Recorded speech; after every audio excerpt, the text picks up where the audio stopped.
Giraldi couldn't do it. And it's up to Bob Stanley. And it's up to Mookie Wilson. And the crowd is alive again. And Rick Aguilera praying that he'll get off the hook. Mookie Wilson struck out, single to right, grounded out, and then sacrificed. And that was the bunt that Gedman fielded and threw high to Spike on at second base. You have the tying run 90 feet away in Kevin Mitchell, and the possible winning run at first in Ray Knight. And here's Mookie. 55,078 here at Shea, and they've really been put through the ringer. Fouled away. Pension mounts some more. 2 out in the 10th. 5-4 Red Sox. Ray Knight at first. Kevin Mitchell at third. 2-2 to Mookie Wilson.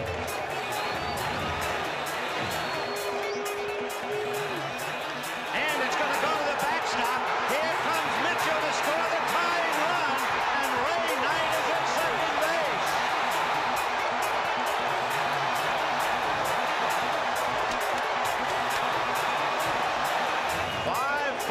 In a delirious 10th inning. Can you believe this ball game at Shea? Oh, brother.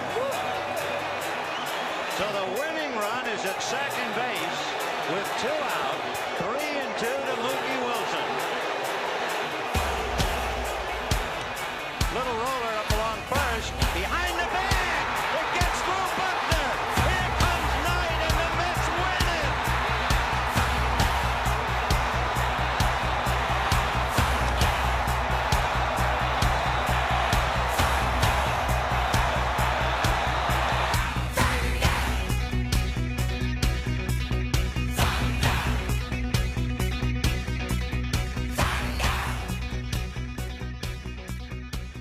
Welcome to another episode of the Behind the Bag podcast. I'm your host, Deku. You may be asking, Deku? That is Deku. And if you know the name, I know what you'll be watching. So let's get right into it. Today, the Mets report to spring training. Well, pitchers and catchers anyway. And let's see what our starting lineup looks like. If you guys have been following, we have shortstop, Francisco Lindor, right field, Juan Soto, third base, Bo Bichette, first base, George Polanco, center field, Luis Robert Jr. DH or outfield will be Brett Beatty. Second base will be Marcus Semien. Catcher will be Francisco Alvarez, and center and right field will be Tyrone Taylor. Okay, so let's dissect this. First of all, if you guys know and you've been watching, Francisco Lindor is out to God knows when. He's hurt. He's not going to be on opening day. So that just leaves Juan Soto, maybe Bo Bichette. We have to see how he works and plays in New York because not a lot of people can play in New York. He never played in New York, so we'll see what he does. Again, everything else on the lineup is questionable. Again, usually I'm a positive Met fan. I've been a positive ever since Steve Cohen bought the team. And this offseason, I just don't get it. I mean, David Stearns got praise for, getting a pitcher and then Bo Bichette saying that they saved their offseason. I don't believe that. Again, I'm not a professional sports writer. I don't see it. I feel like there's a disconnect between Steve Cohen and David Stearns because you have an owner that states, I want to be like LA Dodgers. I want to be the East Coast LA Dodgers. I want to do what they're doing. Don't care about the money. I just want a winning product. Then you have President of Baseball Operations, David Stearns, signing guys like he's with the Wilpons and he doesn't have an open check. Unless I misunderstand things and it's not an open book check. And there's, you got to be frugal. But from what I'm hearing from Steve Cohen, if I'm not mistaken, he's like, get who you need. So, I'm sorry. If I'm the GM, you're telling me, get what I need. And you got Kyle Tucker. You got Bellinger. You had Diaz. Why not give them their 7 years? It's not 10 years. Give them the 7 years. They'll be in the late 30s and they'll still be fine and doing production if they're healthy. I said most guys that get long contracts, they only play for 2 or 3 years of their contract. These guys seem to be playing out their contracts. They've been healthy. Doesn't seem any major injuries that I know of. So give Kyle Tucker his contract. Give Bellinger his contract. Sign Diaz first. Explain to him that you want to sign Williams to, be your setup man. Hopefully he wasn't too upset about, getting rid of the pitching coach. And then on top of that, once you got those guys up, you should have signed Alonso off the bat. I don't understand why not, because there's nobody else protecting Soto. And then after that, yes, get Bo Bichette as well. Get the trade for the starting pitching. Now you have a team that can compete with LA. Like right now, we're just putting a team to be out there to put a team to be out there. And the thing that sucks is you spend all this money on Juan Soto, and it's another year loss on a season where the Mets are not going anywhere. And I'm hoping I'm eating my words at the end of the season. I really do. That way I could be like, wow, I was wrong. David Stern is awesome. I don't see that happening, to be honest. And like I told many people that, friends that I talk to and hear me, I will watch the first 10 games of the season. And if they're under 500, I don't know what. I'll sporadically watch. I mean, at the same time, I have friends who also are Met fans, and they're probably going to watch just the first game. They're not going to, and especially if they lose the first game, they're definitely not going to continue watching. A lot of people are still upset, who love Pete Alonso, the way the Mets treated that. I feel like David Stearns has an agenda of he could win his way. Low balling, cheap, farm system, see what happens. I don't see that working. You have to do a mix. And I feel like you should have gotten everybody that you can get, stack your team up, because it's working in LA.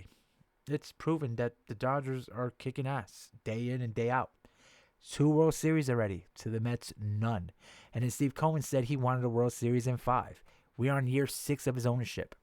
It ain't going to happen. I doubt it. Unless something miraculous and we're watching Miracle Mets games. I don't see it. I don't get what Stearns is doing. Again, like I said, I'm anti. I have never been so excited to see the Mets lose and just falter. Because honestly, between me and all of you who are listening, probably just maybe one person, I'm wishing them to be in last place. I'm wishing them to have the worst season ever, because I don't like Stearns. I want a GM who's not scared to spend money. Like Steinbrenner will force his GMs back in the day to spend money. Like, you need to spend money on this league. And especially now was the time, because 2026, we don't even know if we're going to have baseball. There's going to be a strike. God knows how long it's going to be. Is it going to be like 2 years like the NHL, NHL hockey? Like, we don't know. And how is the new structure of payrolls going to be? What is the new things are going to be? So we don't know if that's going to hurt or hinder the Mets in the future. So right now would have been the best time to make those contracts, because you don't know what's going to happen down the line.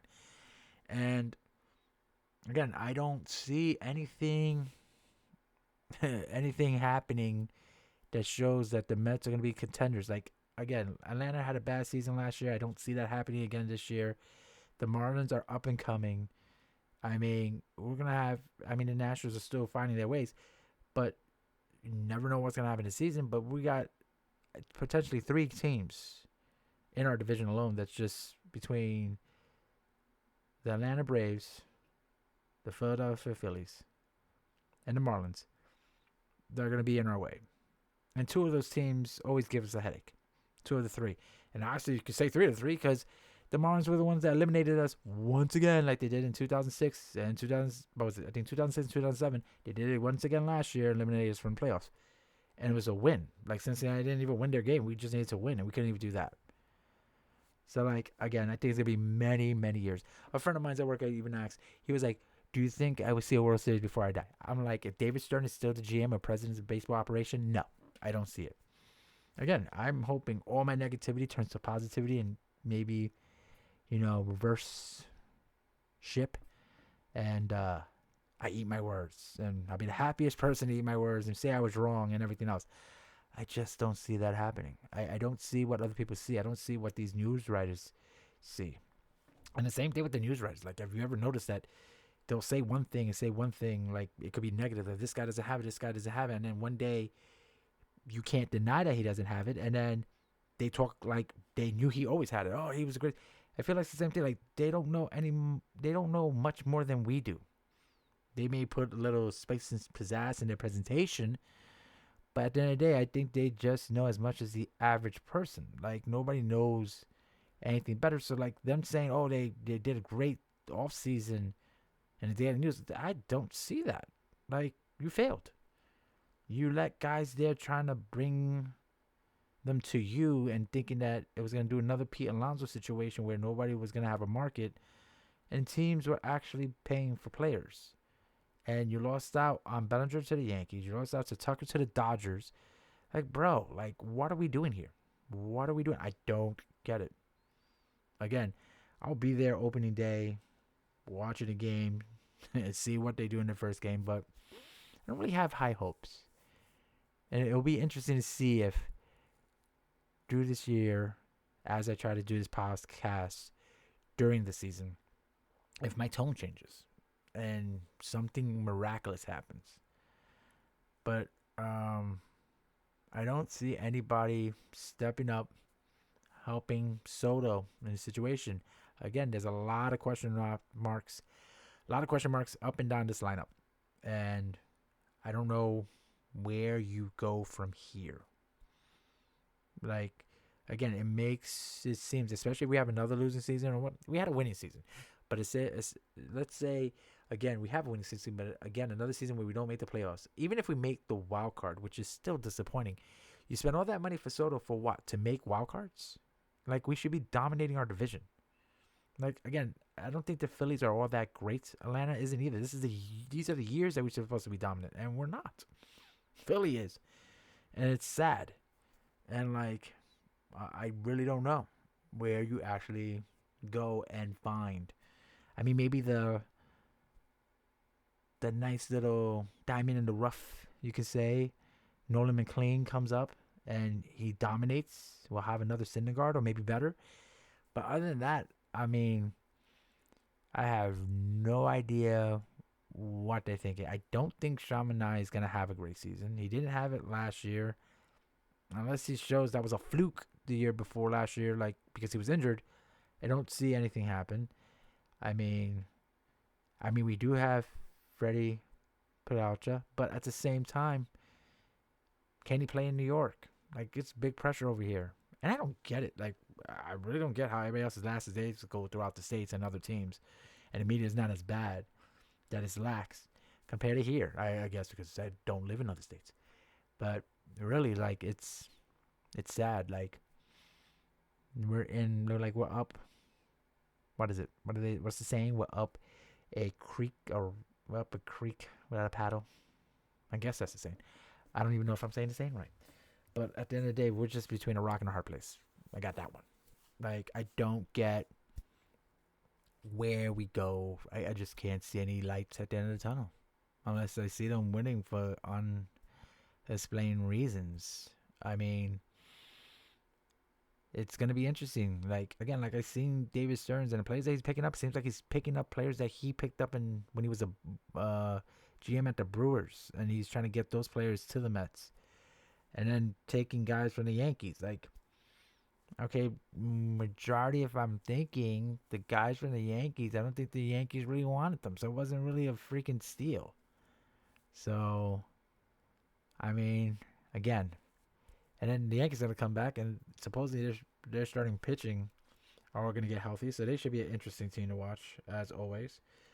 But, again, like, we're going to look like the laughing losers. Like, and we're supposed to be trying to be taken and, like, being the number one team since we're the richest team in New York. We are literally the richest team in New York. And we still can't even win or buy a winning team because the person that's supposed to be in charge of that doesn't like to spend money. And, again, I don't know what I'm talking about. I'm just a fan, just rambling. But what I'm seeing, I don't believe. So, I mean, I already see that you have Brett Beatty as DH.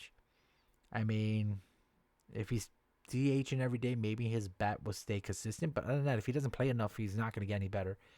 Vientos you need to get rid of because he's not gonna get any better off the bench either. They already proven they need to be everyday players to get better.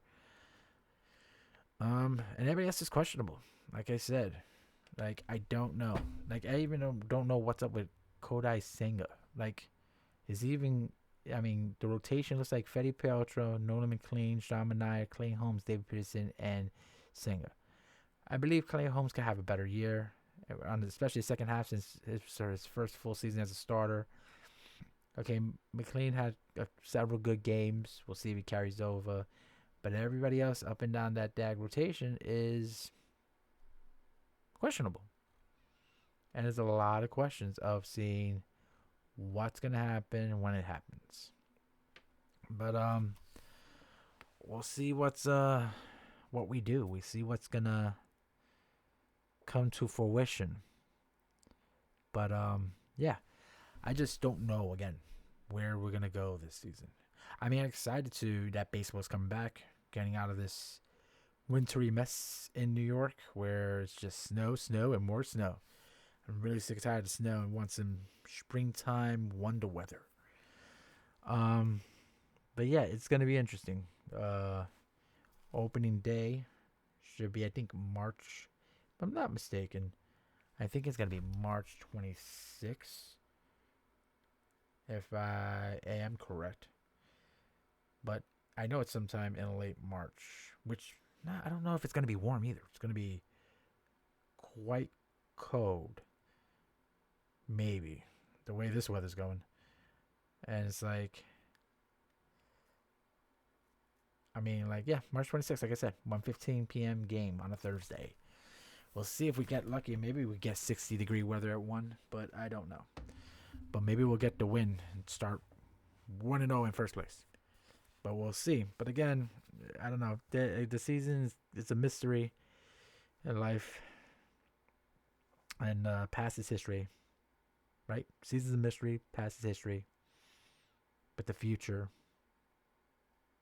I even don't forget what the saying was. What was it? It was what was it? The past is history, but future is mystery.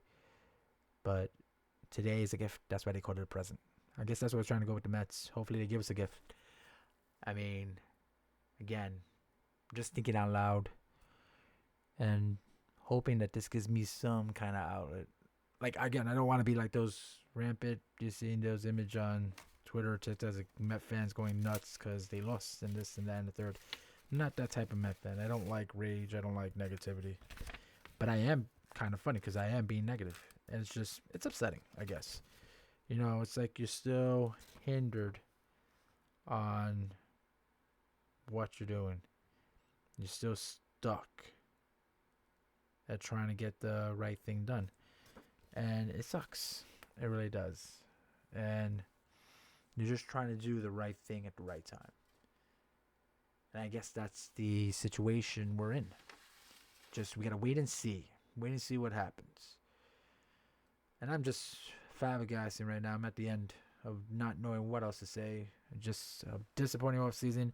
Hopefully spring training shows us some signs of elite play. Maybe we'll see somebody come up.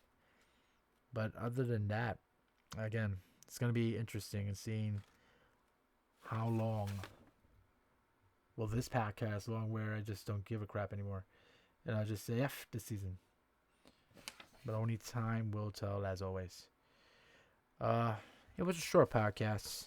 Just wanted to get my thoughts out before I lost them. Again, thank you for listening. If you did take the time to listen, appreciate it. This is Deku. Sign you off. And just always, like I always say, people, bye con Dios, people. And be good, los people. Take care.